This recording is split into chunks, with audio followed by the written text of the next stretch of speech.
Hello friends, welcome to పల్లవి వంటిల్లు. ఈరోజు బొంబాయి రవ్వతో ఒక మంచి స్నాక్ రెసిపీ చూపిస్తాను. చూడండి, చాలా సింపుల్గా ప్రిపేర్ చేసుకోవచ్చు. అలానే పిల్లలు కూడా చాలా ఇష్టంగా తింటారు. దీనికోసము ఒక బౌల్లోనికి 1 కప్పు బొంబాయి రవ్వ వేసుకోవాలి. బొంబాయి రవ్వ అంటే సోజీ రవ్వ అండి. అదే కప్పుతో అరకప్పు శనగపిండి వేసుకోవాలి. అరకప్పు బంగాళదుంపను సన్నగా తురుముకొని వేసుకోవాలి. ఒక చిన్న క్యారెట్ని సన్నగా తురుముకొని వేసుకోవాలి. 2 పచ్చిమిర్చిని సన్నగా కట్ చేసుకొని వేసుకోవాలి. ఒక చిన్న ఉల్లిపాయను సన్నగా కట్ చేసుకొని వేసుకోవాలి. కొద్దిగా కొత్తిమీరను సన్నగా కట్ చేసుకొని వేసుకోవాలి. ఒక చిన్న సైజు టమోటాను సన్నగా కట్ చేసుకొని వేసుకోవాలి. 1 స్పూన్ జీలకర్ర వేసుకోవాలి. 1/2 స్పూన్ గరం మసాలా వేసుకోవాలి.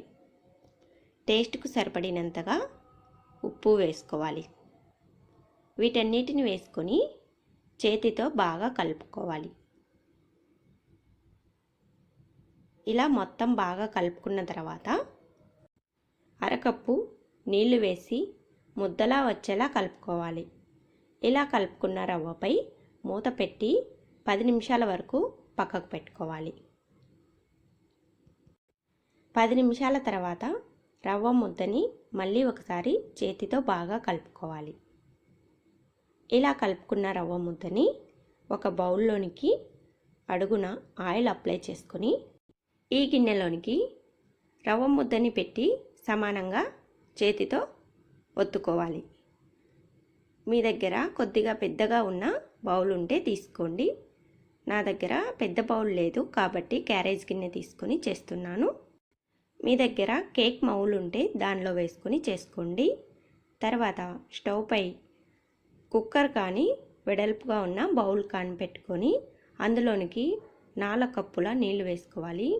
ఈ బౌల్లో ఒక స్టాండ్ పెట్టుకొని నీళ్లు మొత్తం బాగా మరిగించుకోవాలి. నీళ్లు బాగా మరిగాక మనం ప్రిపేర్ చేసి పెట్టుకున్న బౌల్ని దీనిలో పెట్టి దీనిపై మూత పెట్టి 10 నిమిషాల వరకు మంటని లో ఫ్లేమ్లో పెట్టి ఉడికించుకోవాలండి.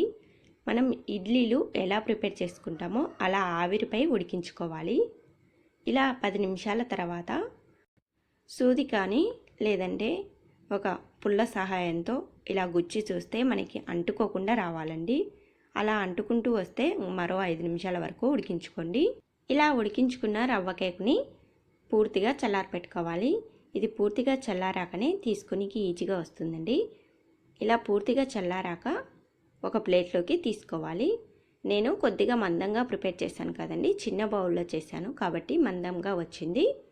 అందుకని మధ్యలోనికి కేకుని లేయర్స్గా ఎలా కట్ చేస్తామో అలా కట్ చేసుకున్నానండి. మీరు కొద్దిగా మందంగా చేసుకుంటే కట్ చేసుకోవాల్సిన అవసరం లేదు. ఇలా కట్ చేసుకున్న వాటిని చిన్న చిన్న పీసెస్లా కట్ చేసుకోవాలండి. ఈ విధంగా మీకు ఎలా నచ్చితే అలా కట్ చేసుకోండి. అలా చిన్న చిన్న పీసెస్లా కట్ చేసుకోవాలి. నేను ఇలా పిజ్జా షేప్లో కట్ చేశాను. కొన్ని చందమామ బిస్కెట్ల లాగా కట్ చేశానండి. ఇలా కట్ చేసుకున్న వాటిని షాలో ఫ్రై చేసుకోవాలి. స్టవ్ పై కడాయి పెట్టుకొని అరకప్పు ఆయిల్ వేసుకొని ఆయిల్ బాగా హీట్ అయ్యాక మనం కట్ చేసుకున్న ముక్కల్ని ఒక్కొక్కటిగా ఆయిల్కు సరిపడినన్ని వేసుకొని మంటని మీడియం ఫ్లేమ్లో పెట్టుకొని 2 వైపులా బ్రౌన్ కలర్ వచ్చేంత వరకు ఫ్రై చేసుకోవాలి. ఇలా అన్నిటినీ ఫ్రై చేసుకొని ఒక ప్లేట్లోకి తీసుకోవాలండి.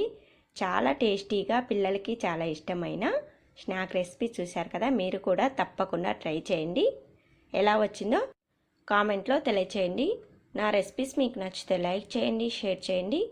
పల్లవి వంటిల్లు ఛానల్ని సబ్స్క్రైబ్ చేసుకోండి. Thank you for watching friends.